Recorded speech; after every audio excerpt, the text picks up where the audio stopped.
नमस्कार। Times of Swaraj में आप सबों का स्वागत है और मैं हूं संतोष सिंह। और आज हम टाइम्स ऑफ स्वराज में चर्चा करने जा रहे हैं। जरा इस तस्वीर को गौर से देखिए। यह तस्वीर है मुख्य सचिव के रूप में मीना के पदभार ग्रहण करने की। साथ में ब्रजेश मल्होत्रा हैं जो कल अवकाश ग्रहण किए, और अमृतलाल मीना पदभार ग्रहण कर रहे हैं। पदभार ग्रहण करने के दौरान उनके आसपास जो लोग बैठे हैं, जरा उन पर गौर करिए। और ये जो तस्वीर है, उस तस्वीर में मीना के बाएं तरफ और दाएं तरफ जो खड़े लोग हैं, उन पर जरा गौर करिए। कौन है ये लोग? कौन है ये लोग? थोड़ा दिमाग पर जोर लगाइए। एक तरफ सिद्धार्थ है, दूसरे तरफ कुमार रवि है और गोपाल प्रसाद। इन तीनों अधिकारियों में कुछ समानता है। समानता क्या है कि ये तीनों अधिकारी नीतीश कुमार के सेक्रेटरी हैं। मतलब मीना के पदभार ग्रहण करते वक्त इन तीनों अधिकारी ने अपनी उपस्थिति जताकर संकेत देने की कोशिश की है कि निजाम बदल गया है। अब इस बदलते हुए निजाम में इस तस्वीर के सहारे समझा जा सकता है कि दीपक कुमार के युग का अब अवसान का समय आ गया है। क्योंकि जिस तरीके से मीना को चीफ सेक्रेटरी बनाया गया है, कहा जा रहा है कि इसको लेकर लाला लॉबी में काफी आक्रोश है।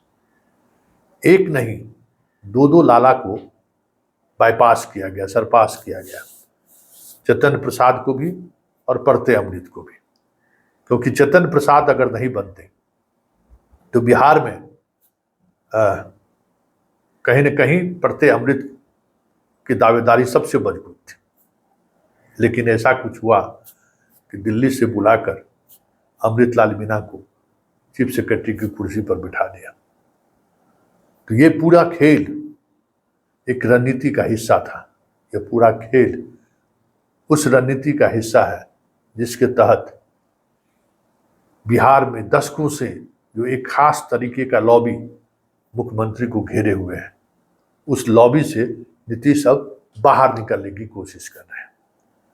क्योंकि ये तस्वीर अपने आप में बयां कर रहा है कि चीफ सेक्रेटरी महोदय, पावर सेंटर पे जो 4 लोग मुख्यमंत्री आवास में हैं, 3 आपके साथ खड़े हैं। मतलब दीपक एकला चलो की स्थिति में। वैसे दीपक कुमार चीफ सेक्रेटरी रह चुके हैं, तो प्रोटोकॉल भी नहीं है कि वो वहां पहुंचे। और बहुत सीनियर अधिकारी, 85 बैच के वो अधिकारी रहे हुए हैं। अमृतलाल मीना बहुत 89 बैच के हैं, 4 साल उनसे जूनियर रहे हैं। तो एक प्रोटोकॉल भी नहीं बनता है कि वो दीपक कुमार उनके पदभार ग्रहण समारोह में रहे। लेकिन तस्वीर जारी करना ही संकेत है कि बहुत सारी चीजें अब दीपक कुमार के हाथों से निकलता चला जा रहा है। वैसे डीजीपी के रूप में आलोक राज को बनाए जाने पर माना जा रहा है कि दीपक कुमार को बैलेंस किया गया है, या फिर लाला ग्रुप को बैलेंस करने की कोशिश की गई है। क्योंकि चीफ सेक्रेटरी को लेकर जिस तरीके की दावेदारी थी लाला ग्रुप को, और उनको नजरअंदाज किया गया, उससे लाला ग्रुप में तलखी है। जिस तलखी को बैलेंस करने के लिए कहा जा रहा है कि आलोक राज को डीजीपी बना दिया गया है।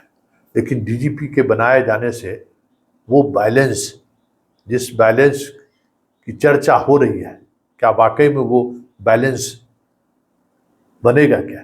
क्योंकि आलोक राज जैसे पुलिस पदाधिकारियों में वो ताकत नहीं है कि कुछ इंडिपेंडेंट निर्णय अभियानंद जैसे ले ले, जैसे डीजीपी के रूप में जैसे लेते थे वैसे वो ले लें। क्योंकि कहीं न कहीं दबाव में रहेंगे, और दबाव में हैं भी। कई निर्णय ऐसे हैं जिन निर्णय के लिए इन्हें मुख्यमंत्री आवास की तरफ झांकना पड़ेगा। ऐसे में वहाँ ये जो ट्रायंगुलर बना है, कुमार रवि, गोपाल प्रसाद और सिद्धार्थ, ये जो ट्रायंगुलर है ना, ये ट्रायंगुलर संकेत है कि सब कुछ अब मुख्यमंत्री आवास में पहले जैसा कुछ भी देखने को नहीं मिलेगा। वैसे आज या कल बड़े स्तर पर डीएम और एसपी का तबादला होना है। उस तबादले के नेचर से, उस तबादले के संदेश से बहुत कुछ समझा जा सकता है।